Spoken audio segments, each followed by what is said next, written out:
오늘 시간에는 바른 종교개혁 9번째 마지막 번째 시간으로서 회개에 담긴 놀라운 두 가지 영적 비밀은 무엇인가? 라는 제목으로 함께 말씀의 은혜를 나누기를 원합니다. 오늘도 거룩한 주일을 맞아 주님 앞에 예배하러 나온 여러분들, 또 온라인을 통해서 예배하는 모든 분들을 사랑하고 축복합니다.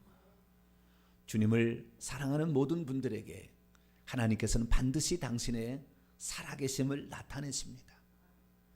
우리가 인내하지 못하고 그 들리지 않으나 들리는 소리를 보이지 아니하시나 보이는 그 말씀을 우리가 느끼지 못하고 있는 것뿐이지, 사실 아침 되면 해가 동쪽에서 떠오르듯이 하나님께서는 언제나 그 자리에 우리와 함께 하고 있었습니다.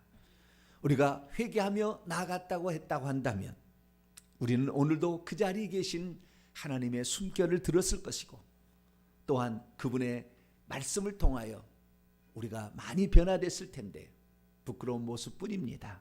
그러나 또 새롭게 하시는 주님의 은혜가 있어서 이 자리에 나왔으니 하나님 말씀을 통하여 여러분의 영혼이 새롭게 되기를 간절히 바랍니다. 저는 지난 11월 첫째 주부터 바른 종교개혁이라는 타이틀을 가지고 오직 성경의 진리로 돌아가는 것만이 진정한 종교개혁이 이루어질 수 있다라는 말씀을 드렸습니다. 저는 이 시리즈 말씀을 오늘 이제 9번째로 총 소론까지 합해서 10번째 시간을 갖게 되는데, 오늘 드디어 마지막 번째 시간을 갖게 되었습니다. 이것 말고도 주제가 엄청 많고 또한 최소한 10번 이상을 더 해야 되는데, 너무 많이 하면 종교개혁 듣다가 질릴 것 같아서 핵심적인 골자만, 중요한 것만 이렇게 10가지만 추려서 오늘까지 이렇게 말씀을 드립니다. 오늘은 회개에 담긴 놀라운 두 가지 영적 비밀이라는 것으로 그동안에 혹시 몰랐던 많은 그 말씀들이 있다 할지라도 오늘 말씀만 제대로 들어도 우리의 신앙생활은 날개를 달 수 있다. 할렐루야. 그런 말씀을 드리고 싶습니다. 사람이 사실 구원받으면 믿음만이 아니라 항상 이 회개가 따라다니고 있었다는 것을 저는 7년 이상을 지속적으로 선포해 왔습니다. 어떤 사람들은 반응하기를, 목사님 죽어서 들어갈 천국 얘기 그만 좀 하세요. 또 어떤 사람은 나의 삶에 동떨어진 이야기, 천국 이야기는 내 삶에 동떨어진 이야기니 좀 저의 삶의 아픔을 좀 긁어주는, 위로해주는 말씀을 좀 해주세요 라고 부탁하는 분들도 있었습니다. 그러나 죽음이라는 것이 뭐 언제 예고하고 찾아오는 것이 아니라 우리는 언제라도, 지금 코로나 사태로 언제라도 3일 안에 죽을 수도 있습니다. 언제라도 우리는 죽음이 우리 앞에 와 있기 때문에 언제라도 그 죽음 앞에서 우리가 천국 들어갈 준비를 해야 된다. 할렐루야. 그렇기 때문에 가장 중요한 것을 성경에 초점을 맞춰서 이렇게 전해 왔습니다. 그랬더니 하나님께서 올해 7년 만에 매우 큰 축복을 우리에게 더하셨습니다. 회개에 또 다른 축복이 있다는 것을 우리에게 가르쳐 준 것이죠.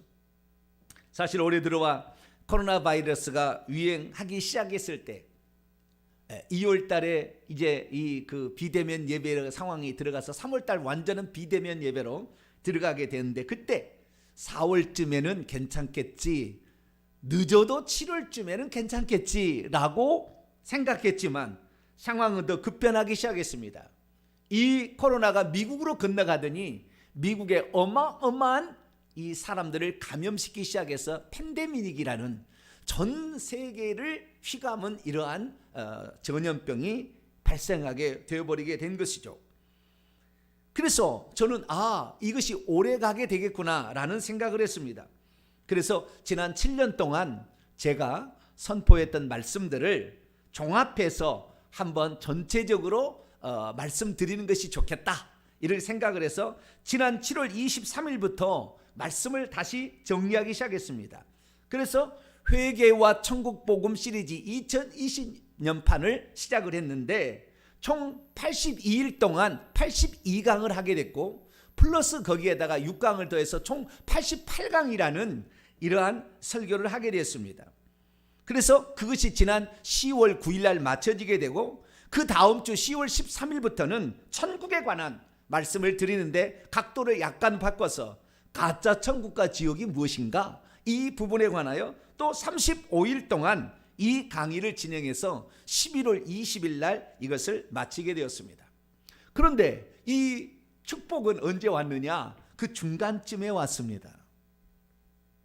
제가 모르는 영적인 세계를 직접 눈으로 볼 수 있는 그러한 훈련의 기회가 저에게 주어지게 된 것이죠.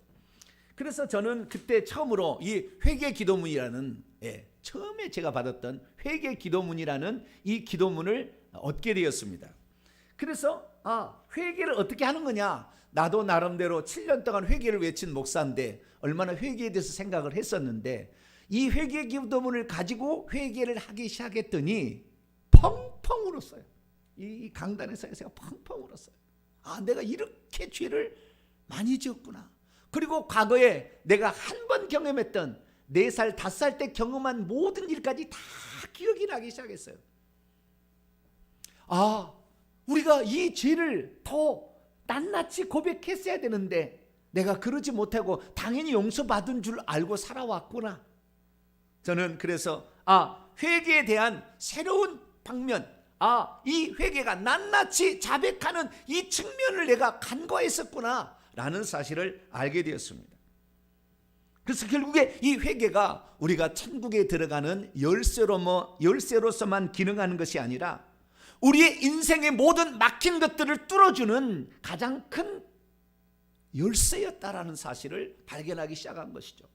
예수를 믿어도 병이 들고, 예수를 믿어도 가난하게 살고, 예수 그리스도를 믿어도 사건 사고에 휘말리고, 예수 그리스도를 믿어도 자녀들이 어려움을 겪는 문제의 원인이 어디에 있었는지를 정확히 볼 수 있게 된 것이죠. 그것은 바로 내 앞길을, 내 자녀의 길을 막고 있는, 내 속에 들어와서 나에게 질병을 일으키고 사건 사고를 일으키고 있는 영적 존재가 있었다는 거예요. 그게 바로 귀신이라는 거였습니다. 그것이 내가 지은 죄뿐만 아니라 내 조상들이 지은 죄로 말미암아 3, 4대 윗대까지의 그 귀신들이 내게 들어와서 역사하고 있었다라는 사실을 새롭게 발견하게 된 것이죠. 그래서 이 사실을 저는 다시 증거하기 시작했습니다.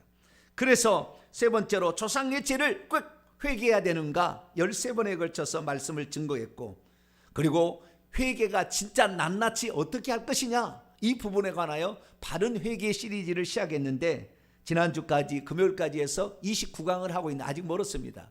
29강째 지금 설교를 하고 있습니다.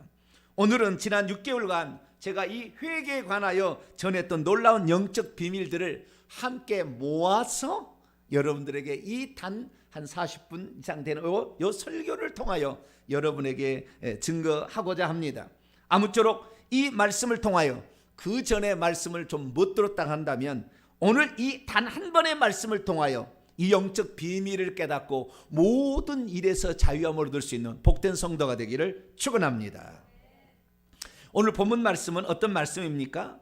하나님의 약속을 불신하는 이스라엘 백성의 죄를 이스라엘의 영도자였던 모세가 전에 모세에게 들려준 하나님 말씀을 가지고 그들의 죄를 용서해 주기를 하나님께 요청하였을 때 하나님께서 이스라엘 백성들의 죄를 사해 주시겠다고 했다라는 그러한 말씀입니다.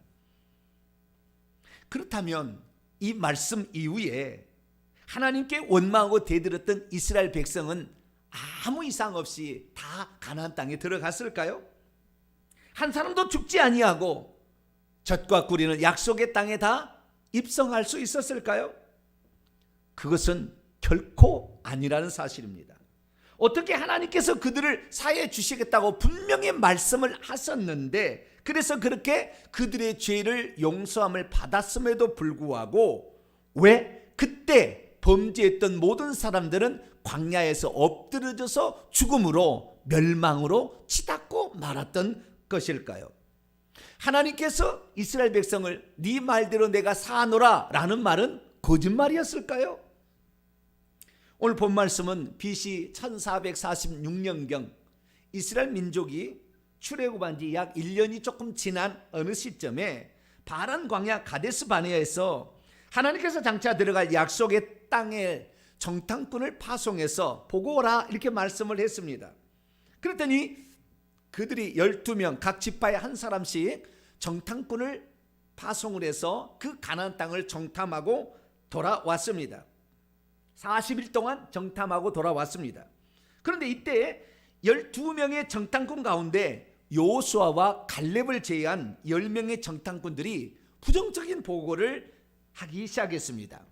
우리가 들어갔던 그 땅은 거주민을 삼키는 땅이요, 그곳은 신장이 장대한 네피림 후손들이 있어서 아낙 자손들 때문에 우리는 그들의 보기에 메뚜기와 같아서 우리는 죽은 목숨이나 다름없다라고 보고를 해버리게 된 것입니다.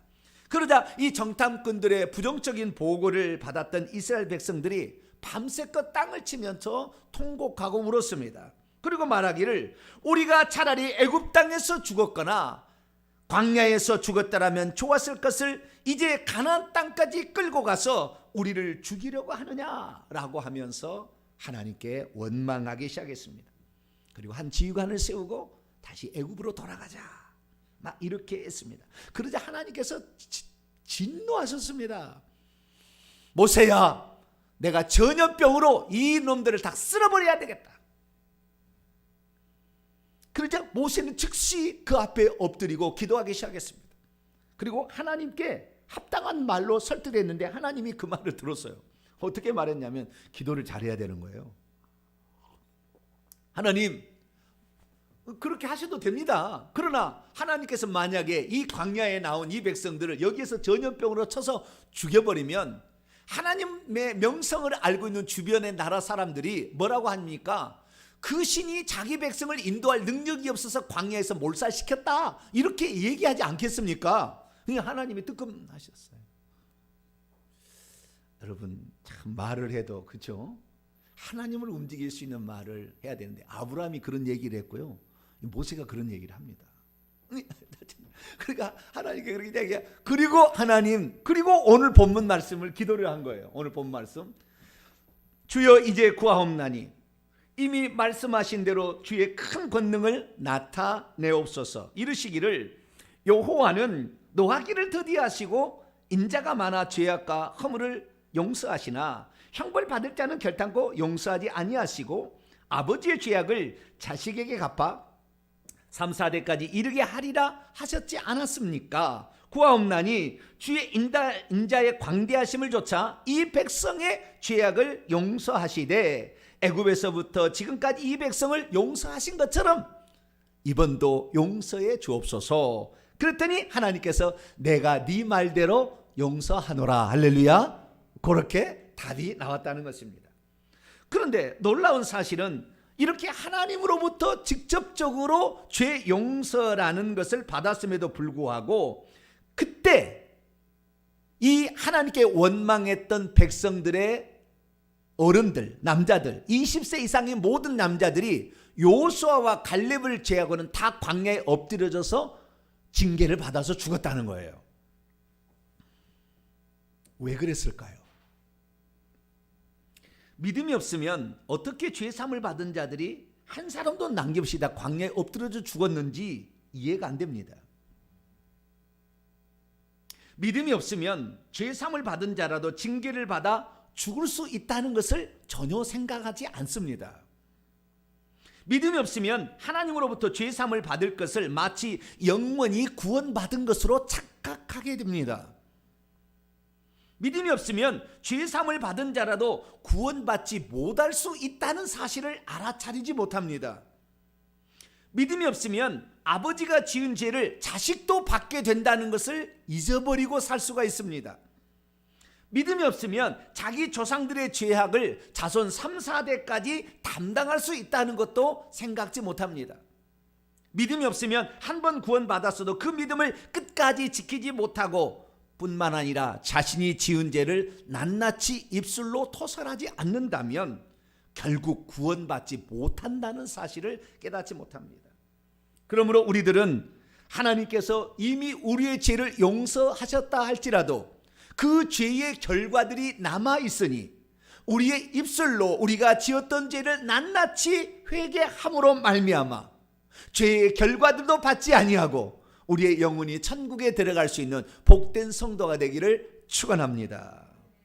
회개를 하되 우리는 내가 지은 죄뿐만 아니라 내 조상의 죄까지 다 회개해서 그 죄로 말미암은 결과를 3, 4대 후손까지 받게 된다는 것에 내가 들어가지 않게끔 해야 된다 그거죠.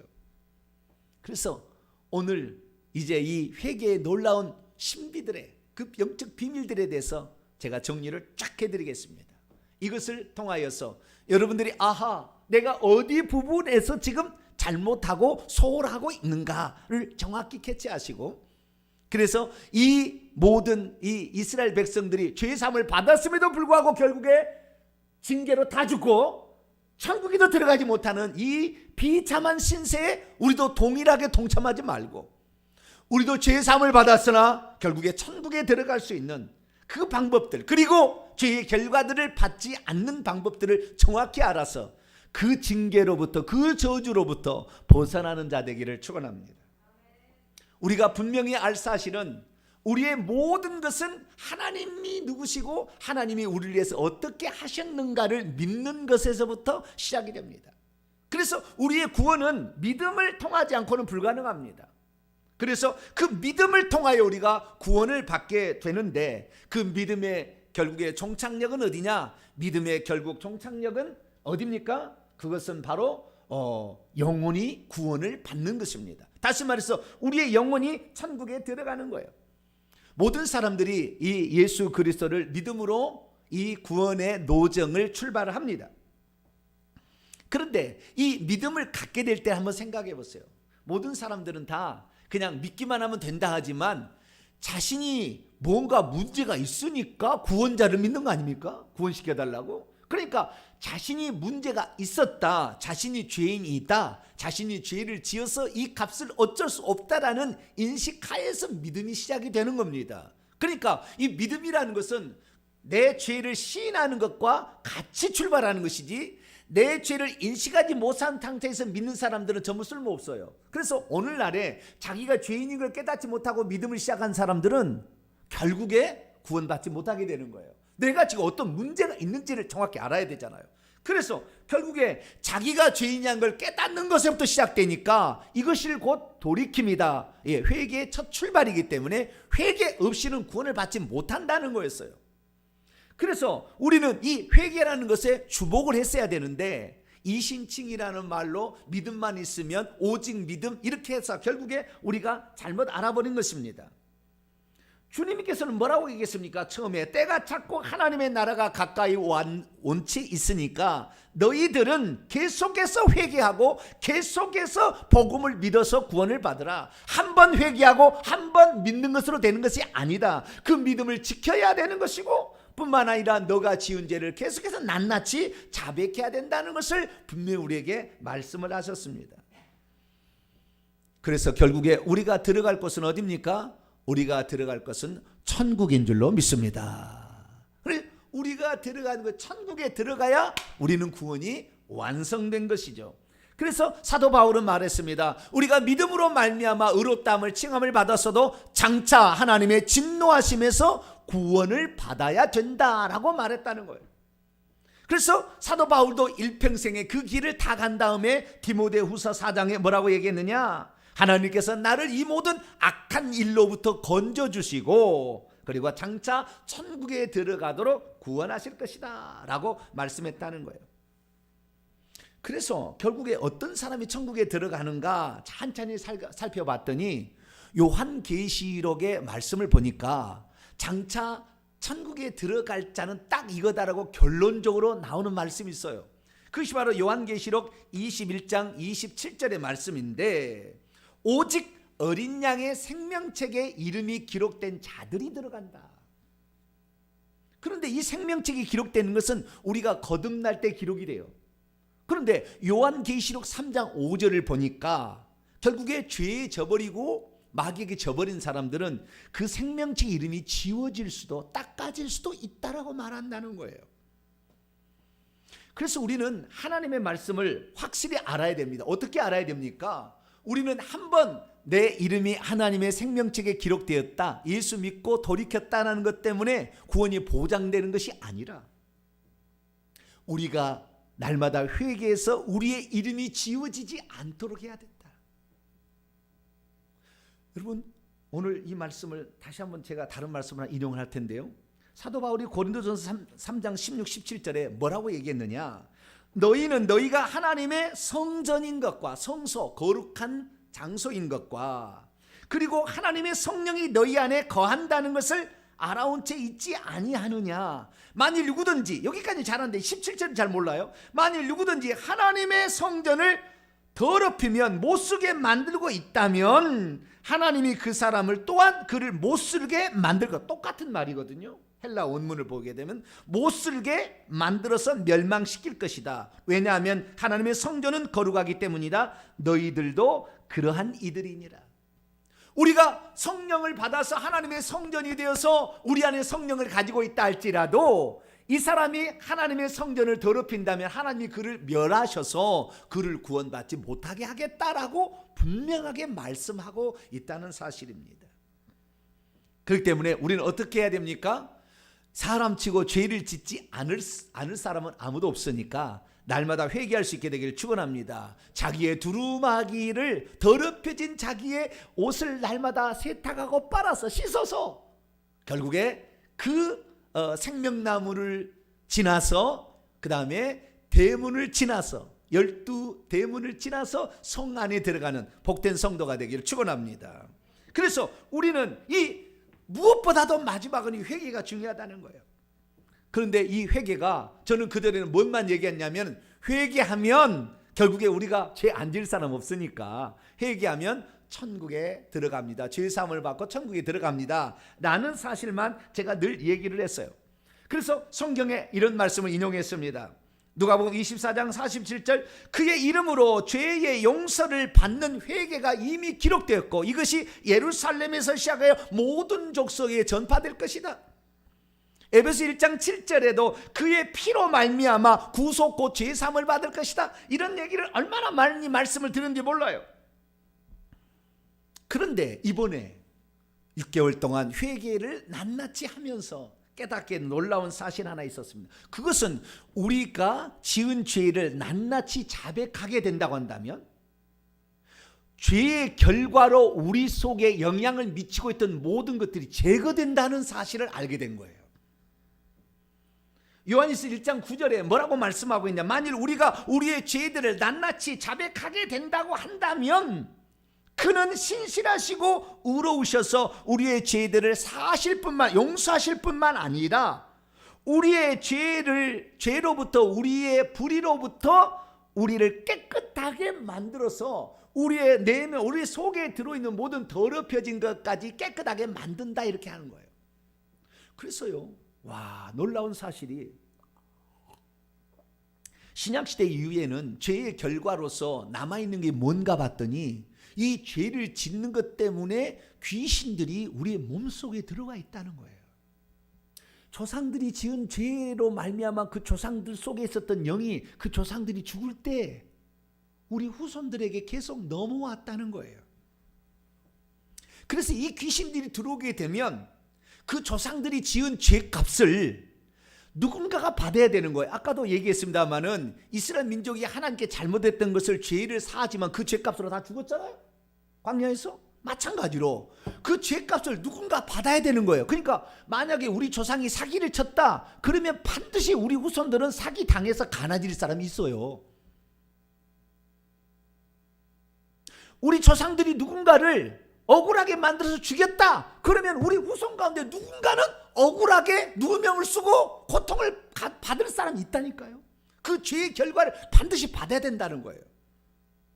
그래서 예수 믿는 자랄지라도 예수 믿고 나서 자신의 조상들과 자기가 지은 죄를 낱낱이 자백하지 않을 때는 병이 들고 가난해지고 자식이 잘못되고 자식 중에서 누워있는 자, 움직이지 못하고 그냥 누워있는 자도 있고 정신적인 이상에 걸려서 완전히 폐인대처럼 살아가는 사람도 있다고 말이에요. 권사님 자녀가 목사님 자녀도 그런 사람이 있어요. 왜 그렇습니까? 귀신들을 몰아내지 않았기 때문에 그런 거죠. 그러면 귀신들이 오냐 나가주겠습니다. 그리고 나가주겠습니까? 그것을 몰아냈어야 되는 거예요. 그런데 이 낱낱의 죄를 자백한다는 것을 우리는 간과해버렸다는 거예요. 그렇기 때문에 우리가 이 회개라는 것이 무엇인지를 다시 한번 확인하게 되는데, 회개라는 것이 먼 미래에 우리의 영혼을 천국 들어가게 하는 것만 영향을 미치는 것이 아니라 지금 내 삶에 엄청난 어려움을 주는 이 저주 문제를 해결할 수 있는 해결의 열쇠였다는 거예요. 이 귀신들의 세력을 무력화시킬 수 있는 가장 큰 무기가 이 회개였다는 거였어요. 어떤 분이 목사님이신데, 이건 제가 한 얘기 아니라 어떤 분이 경험한 목사님이에요. 자기에게 상담을 하러 왔어요. 이 회개를 아시는 분이에요. 근데 어떤 목사님이 상담을 왔는데 자기 딸이 18년 동안 무기력증에 빠져 있어 아무것도 못하고 폐인처럼 살아간다는 거죠. 그래서 여러 군데 가서 안수를 받아보고 상담도 해보고 귀신 축사도 해보고 다 해봤다는 거예요. 근데 안 나은 거예요. 언제부터 그랬습니까? 그랬더니 초등학교 때부터 갑자기 이랬습니다. 그전에 괜찮았는데 초등학교 때부터 이런 증상이 나타나기 시작해서 벌써 18년, 이제는 뭐요? 초등학교 때부터니까 지금 한 청년, 한 28, 30살 되지 않은 청년 때까지 그렇게 살아온 거예요. 지금 제가 훈련받는 것은 과거를 보는 것입니다. 제가 하는 것은 지금 제가 훈련받은 이 회개라는 것은 그 영을 보는 거예요. 그래서 그 자매를 불러다가 그 영을 들여다 봤더니 그 영의 조상 14대로 올라가는 거예요. 14대로 올라가는데 그 조상 14대가 큰 죄를 범한 거예요. 어떤 죄를 범했느냐? 어떤 소녀를 옛날에는 동네 우물 있잖아요. 그 우물에다가 빠뜨려 죽였어요.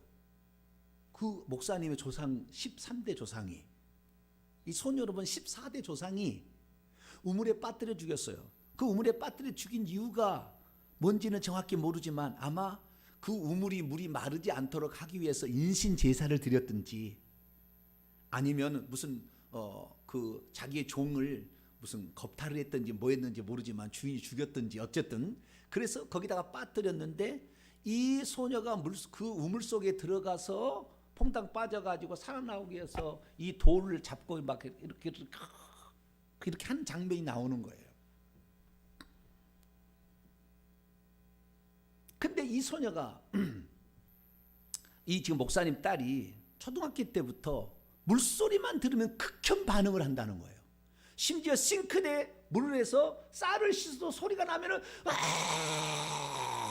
세탁기 소리에서 물소리가 떠나가다 하니까 이 딸이 있을 때는 엄마가 아무것도 못하는 거예요. 왜요? 14년 전에 자기 조상이 그 어린 소녀를 죽인 그 죄값이, 그 영이, 그 살인의 영이 그 조상부터 내려와 가지고 어느 순간에 무슨 죄가 있었겠죠. 그때 이 딸 속에 들어간 거예요. 우리가 오늘 겪고 있는 많은 어려움들이 단지 내가 죄를 안 지었는데 왜 내가 나는 어려움을 겪냐, 그거 우리가 몰랐던 거예요. 성경은 뭐라고 얘기했습니까? 오늘 이 말씀, 이와 비슷한 말씀이 나오는데요. 출애굽기 34장 6절 7절을 보면 여호와께서 그의 앞으로 지나시며 선포하시되 여호와라 여호와라 자비롭고 은혜롭고 노하기를 더디하고 인자와 진실이 많은 하나님이라. 인자를 천대까지 베풀고 악과 과실과 죄를 용서하겠다마는 벌은 그냥 두지 아니하고 아버지의 죄악을 아들들과 손자들 그리고 3, 4대까지 반드시 벌하겠다, 이 말씀이 있었던 거예요, 성경에.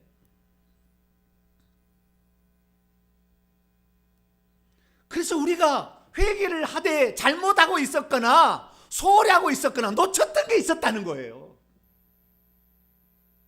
오늘 우리가 받고 있는 이 저주와 죄악들, 이 모든 우리 앞길이 막히고 물질이 들어오지 않는 모든 문제가 조상들로부터 내려온 이 죄악이 있었다는 거예요.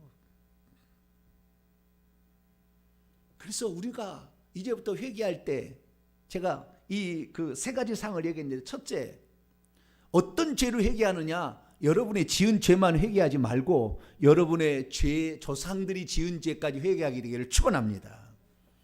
여러분의 조상들까지 지은 죄를 회개하는 게 얼마나 많겠습니까마는 좌우지간 조상들의 죄까지 회개를 해야 모든 저주가 사라지는 거예요.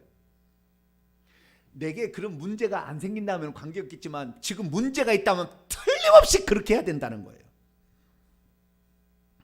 두 번째는 우리가 이게 죄를 회개할 때 이 어떤 죄를 회개해야 되느냐? 조상의 죄까지 회개하자라는 거예요. 이 첫 번째 놓쳤던 거예요. 두 번째, 얼마만큼 회개해야 될 거냐는 문제 우리가 잘못 알고 있었어요. 많은 사람들은 예수 믿을 때 한 번 회개하면 과거의 죄, 현재의 죄, 미래까지 다 용서받는다 생각, 천만에 만만에 콩떡이었다 그 말이에요. 여러분, 구약의 제사 제도를 보게 되면 사람이 죄를 짓게 될 때 용서함 받는 법이 기록이 되어 있습니다. 거기에 죄를 지었을 때 속죄 제사를 드리라고 했는데 어떻게 되는지 아십니까? 평민이 죄를 지었는데 누군가 그 죄를 깨닫게 해서 깨닫게 된다면, 다윗을 생각해 보세요. 다윗은 평민 아닙니다만은 다윗은 소를 드렸어요, 왕이니까. 근데 어쨌든 양입니다만은 어쨌든 그 죄를 깨우쳐 주면 그는 흠없는, 평민일 때는 흠없는 암소, 왕이나 제사장들은 소를 드려야 되겠죠. 끌고 와서 그 범한 죄로 말미암아 그것을 예물로 삼아 그 속죄 제물의 머리에 죄를 넘기고 그 제물을 잡아서 죽여서 제사를 드리면 그 죄에 대해서 용서를 받는다. 또 간음했다 그러면 또 죄를 드려야지, 앞에 한 번 제사 드린 것으로 계속 연장성산에 가지 않아요. 죄마다 제물을 드려야 했다 그 말이죠. 거꾸로 얘기합니다. 오늘날은 제사를 드리지 않습니다. 예수님이 십자가에서 제사를 완전한 제사 드려요. 우리는 회개를 지은 죄마다 다 해야 된다. 한 번 교만했으면 그 교만했습니다 말을 한 번에, 또 교만했으면 또 교만했던 말을 또 해야 되는 것이지, 한 번 교만했습니다 하고 모든 교만했던 지난날의 것이 없어지지 않았다는 거예요. 저 여러분은 한 번 했다고 모든 회개가 끝난 줄 착각하지 마시고 우리의 목숨이 끝나는 그 순간까지 회개할 수 있게 되기를 축원합니다. 회개는 수없이 반복해야 될 긴 시간의 작업이었어요. 죄를 지은 숫자만큼 우리가 회개를 했어야 되는데 그렇지 않고 있으면서 왜 우리 형편은 나아지지 않냐고 하나님을 원망했던 거예요. 어리석었어요. 방금 이야기를 들려준 김석권 목사님이 그 책에 나온 얘기를 제가 그 아까 18년 된 그 무기력증 환자, 그 얘기는 여기에 나와요. 이 회개라는 김석권 목사님이 지은 책을 보게 되면 이분은 당시에 이 책을 낼 당시에 8년 동안 회개를 하셨대요. 이 회개 기도문을 가지고 8년 동안 회개를 하셨다는 거예요. 8년 동안 회개를 하면서 하루에 2시간씩 자범죄만을, 조상의 죄 빼고 자범죄만을 회개했는데 8년 동안 해보니까 이 조상죄만이 아닌 자범죄만을 용서받는데 하루에 2시간씩 했을 때 3, 4년이 걸리더라. 이렇게 말씀하고 있어요. 우리는 회개를 너무나 쉽게 생각했어요. 한두 번, 몇 번 하면 되는 줄 알았어요. 그거 아니었어요. 우리의 형편이 다 벗겨질 때까지 하시면 돼요. 어떤 사람 내게 물어봐요. 목사님, 몇 번 하면 되나요? 제가 그랬어요. 지금 당신의 문제가 있는 문제가 해결될 때까지 하셔야 됩니다. 그건 몇 번이라고 말할 수 없습니다. 조상이 지은 죄가 더 심각하다면 더 많이 회개를 해야 되겠죠. 제가 그래서 제가 지난 11월 달에 제가 말씀을 드렸잖아요. 자기 일대 조상, 아버지도 안 믿고 자기 그 본가도 안 믿지, 친가도 안 믿고 외가도 안 믿었으면 140번을 하자. 최소 낮췄을 때 140번을 회개 기도문으로 회개하자. 한쪽은 믿었다면 90번은 최소한 회개하자. 제가 그런 말씀을 드렸잖아요. 여러분, 회개를 지속적으로 할 수 있게 되기를 축원합니다. 세 번째는 어떻게 회개하는지를 잘 몰랐어요. 회개하는 방법을 몰랐다는 거죠. 우리는 처음에 예수 그리스도를 믿을 때는 돌아온 탕자처럼 그냥 돌이키면 다 용서해 줬어요. 돌이키면 다 용서해 줬다고요. 그러나 그건 처음에 돌이킬 때 구원을 얻기 위한 첫 시작의 출발인 것이고, 진짜 이스라엘 민족이 회개하지 않았어도 모세가 용서해 달라 했더니 하나님 회개해 줬어요. 그냥 일방적으로 회개해 줬다고요. 그러나 결국 어떻게 되었습니까? 돌아온 탕자는 그 다음 이야기는 안 나오지만 오늘 민수기 14장에 이스라엘 백성의 얘기는 나오는데 다 죽었다는 거예요. 다 징계로 죽었다는 거예요. 다 지옥 갔다는 거예요. 결국에. 왜 그렇습니까? 그 뒤로 이 사람들이 단 한 번도 회개하지 않았어요. 자범죄, 자기들의 죄를 낱낱이 고백한 적이 없어요. 한 번도. 마찬가지입니다. 우리가 죄를 회개할 때 예수 믿은 것으로 회개 끝난 것이 아니라 죄를, 우리가 지었던 과거의 죄를 낱낱이 자백해야 된다는 것입니다. 요한서 1장 9절에 만일 우리가 우리 죄를 자백하면 사시고 깨끗하게 하시다. 거꾸로 그러면 자백하지 않는다면, 계속해서 자백하지 않는다면 사함 받을 일도 없을 것이고 깨끗함을 받을 일도 없으니 귀신도 계속 너희 속에 남아 있다라는 거예요. 여러분, 자백할 수 있게 되기를 축원합니다. 자백할 때야 비로소 우리 몸속에 들어있는 귀신들이 힘을 잃어버려요. 왜? 성령이 깨끗하는데 이 더러운 영은 있을 수가 없는 거예요. 그래서 이 회개할 때에 자백하는 것이 중요하구나. 자백한다. 어떤 사람은 그래요. 목사님, 그냥 속으로만 회개하면 안 될까요? 방언으로 회개하면 천만의 만말 그렇게 하는 거 아니에요. 마음으로 해서 될 일이 아니에요. 우리가 재판정에 갔을 때를 생각해 보세요. 하나님은 재판정에서 서는 겁니다. 우리가 하나님 보좌 앞에 갈 때 재판장이라고 그랬어요. 그러면 재판정에 갔는데 속으로 내가 죄 지었습니다. 속으로 아무리 100번 1000번 한다 해서 그건 증인으로서의 어떤 증거나 무슨 그거 활용되지 않아요. 말로 해야 되는 겁니다. 분명하게. 말이 안 되면 글이라도 써서라도 표현을 해야 되는 것이지 속으로 해서는 되는 게 아니에요. 저와 여러분은 과거의 죄들, 조상들의 죄까지 낱낱이 자백할 수 있게 되기를 축원합니다.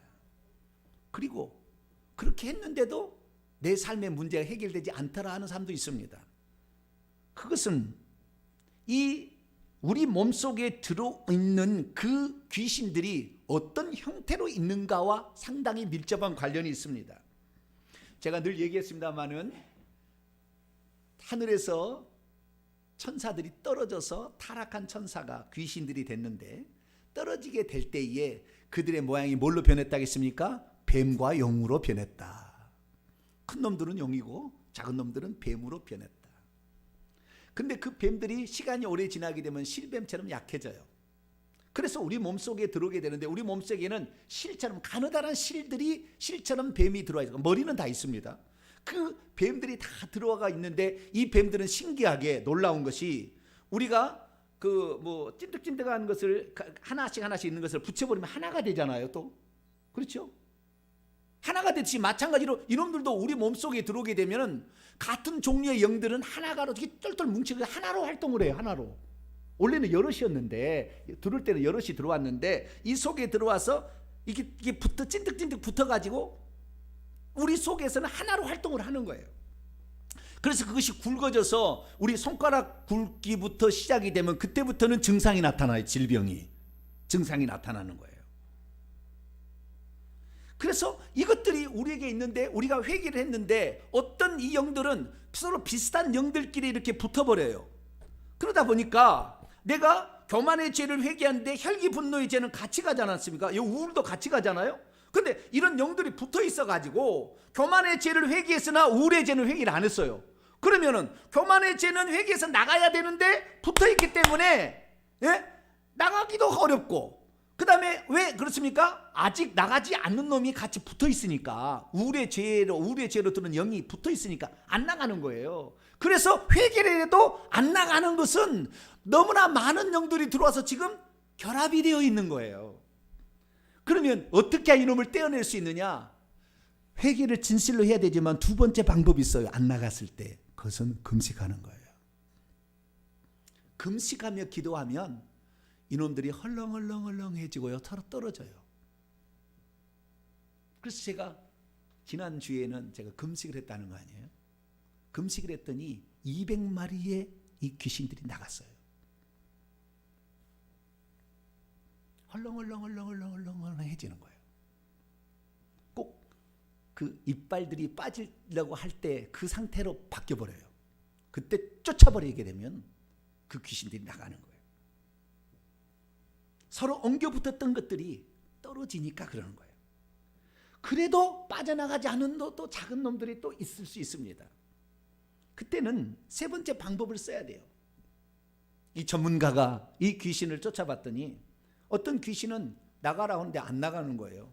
너 왜 안 나가냐? 그랬더니 그 귀신이 나도 나가고 싶어요. 왜? 당신이 나가러 가면은 막 찌르고 아프니까. 네?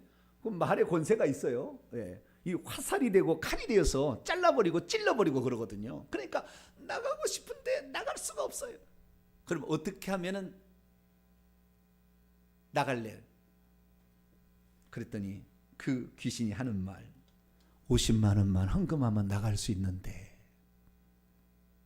그런 거예요. 응? 왜 그렇지? 그랬더니 이 사람이 예수 믿기 전에 자기가 하나님이 아닌 다른 신, 무당을 찾아가서 어마어마하게 돈을 바쳤던 거예요. 하나님이 아닌 다른 신들한테 어마어마하게 바쳤는데, 예수 믿는다고 교회 왔는데 돈 드리기 아까워서 헌금을 얼마 안 한 거예요. 하나님 앞에 아주 인색했는데 그쪽에서는 어마어마하게 했던 거예요. 그러니까 귀신들은 자기를 대접하는 데는 어마어마하게 돈을 썼는데, 하나님을 섬기는 데는 너무 연약한데 자기 이렇게 대접받고 있었는데 그걸 안 하겠다는 거잖아요.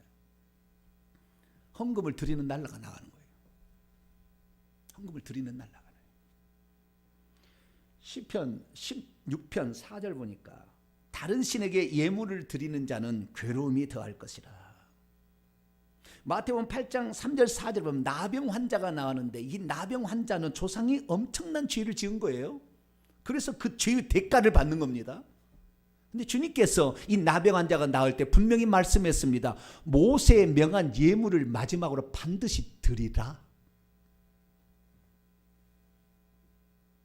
우리가 때로는 우리가 하나님께 바쳐야 될 것을 이방 신에게나 무당이나 점쟁이에게 바친 게 너무 많다면 하나님께 속죄의 예물도 드려야 이놈이 나가는 거예요. 뿐만 아니라 우리가 다른 사람에게 피해를 입혀가지고 그에게 쉽게 말해 돈을 많이 꿔가지고 안 갚아버려. 그래서 그를 망하게 했어. 그러면 우리가 반드시 우리 후손이 누군가가 망한다니까, 사업을 해도 안 된다니까요. 안 열리게 돼 있다고요. 어떻게 해야 되느냐? 그 사람을 내가 아는 사람이라 한다면, 내 부모 때라 한다면 찾아가서 그 사람에게 변상을 해주고 용서를 빌어야 돼요. 하나님께만 회개할 게 아니라고. 이것이 속건제입니다. 성경은 뭐라고 얘기했느냐? 그 잘못했던 사람에게 물건을 다시 돌려주고 거기에다가 배상죄로서 5분의 1을 더해서 주라. 그게 돼 있어요. 그런데 그 당사자를 찾으려고 했는데 당사자가 죽어서 없어요. 그럼 친척이라도 찾아보라. 성경은 이렇게 말하고 있습니다.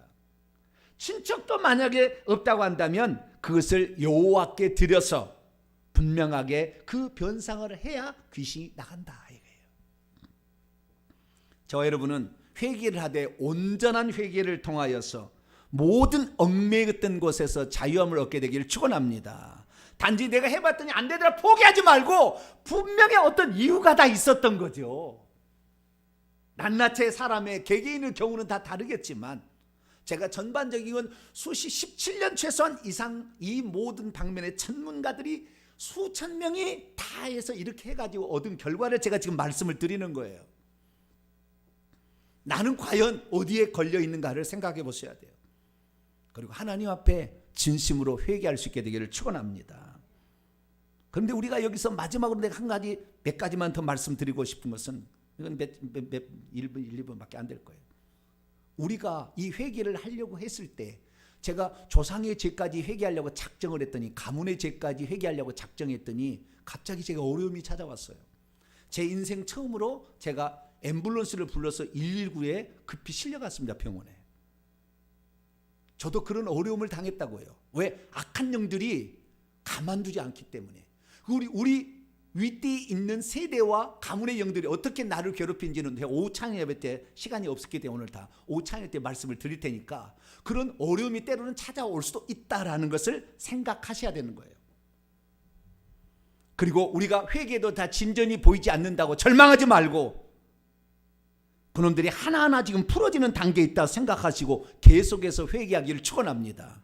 혼자 회개하기는 어려울 때는 같이 부부가 같이 하고 가족이 같이 하면 더 쉬워요. 교회에서 하라고 할 때 하시는 게 좋아요. 그렇게 해서 같이 하게 되면 더 잘할 수 있다. 참고할 수 있게 되기를 바랍니다. 믿음이란 무엇입니까? 내가 지은 죄만 회개할 것이 아니라 그것 때문에 내가 지금 어려움을 겪는 게 아닐 수 있다 이거예요. 내 조상의 죄들까지 회개할 수 있게 되기를 축원합니다. 뿐만 아니라 내가 지은 죄의 숫자만큼 회개할 수 있게 되기를 축원합니다. 어떤 것은 금식해서 그것들이 다 분리되도록 만들어서 그놈들이 떠나갈 수 있기 때까지 회개할 수 있게 되기를 축원합니다. 뿐만 아니라 우리가 오늘 예수 그리스도를 믿기 전에 얼마나 많이 이방신에게 바쳤으면 하나님께 최소한 100만 원, 200만 원이라도 적어도 없는 사람은 10만 원이라도 하나님께 주님 뭐 규정의 율법 시대는 지금 아니니까 뭐 경한 것은 없어요. 모세의 명한 예물 그게 비하면 아무것도 아니겠죠. 그러나 하나님께 주여 내가 이거 드립니다. 내가 과거에 하나님 아닌 신에게는 이렇게 바쳤는데 하나님께 너무 내가 인색했습니다. 그렇게 바치게 될 때 우리의 인생은 완전히 새롭게 되는 놀라운 일이 있을 줄로 믿습니다. 그렇습니다. 회개하면 우리 속에 그동안 저주를 일으켰던 모든 귀신들이 떠나가게 되어 있습니다. 우리에게 막혔던 길이 열려지기 시작하고 우리의 고쳐지지 않은 병이 고쳐지게 되고 심지어 우리의 영안이 열려져서 그놈들을 바라볼 수 있게 되고 하늘길이 열려서 기도의 응답이 떨어지며 하나님께서 내게 주시려고 작정했던 신령한 은사들이 내게 내려와서 놀라운 세계에 들어갈 수 있게 되며 영적 권세를 사용하되 강력한 군사가 되어서 나중에 진급이 돼서 대위, 대령, 별까지 달아서 강력하게 역사하는 자가 될 수가 있다는 거예요. 그렇습니다. 회개는 우리가 물질을 축복을 받고 건강을 축복을 받고 영적인 축복을 받을 수 있는 완전한 통로였어요. 이 회개를 우리가 다시 한번 우리의 삶의 문제를 다 점검해서 회개함으로 말미암아 자 여러분 진짜 회개 한번 하셔서 올해가 아니라 이제 올해 끝나네요. 이제 회개해서 2021년에는 밝아오른 태양과 빛나는 새해를 맞이하는 복된 성도가 되기를 축원합니다. 거룩하신 하나님 감사합니다. 우리가 회개에 대해서 한두 번 하면 끝난 줄 알았습니다. 얼마나 어리석었는지 14대 후손이 그 형벌을 받고 있다는 사실 자체는 우리가 얼마나 조상들의 죄까지 회개를 해야 되는 것인지 주여 우리가 진실로 회개해서 우리의 받고 있는 모든 저주를 다 떠나보내게 하시고 우리 후손들은 자유롭게 수고한 대로 복을 받을 수 있는 후손들이 되도록 그렇게 역사해 주옵소서. 우리 주 예수 그리스도의 이름으로 기도하옵나이다. 아멘.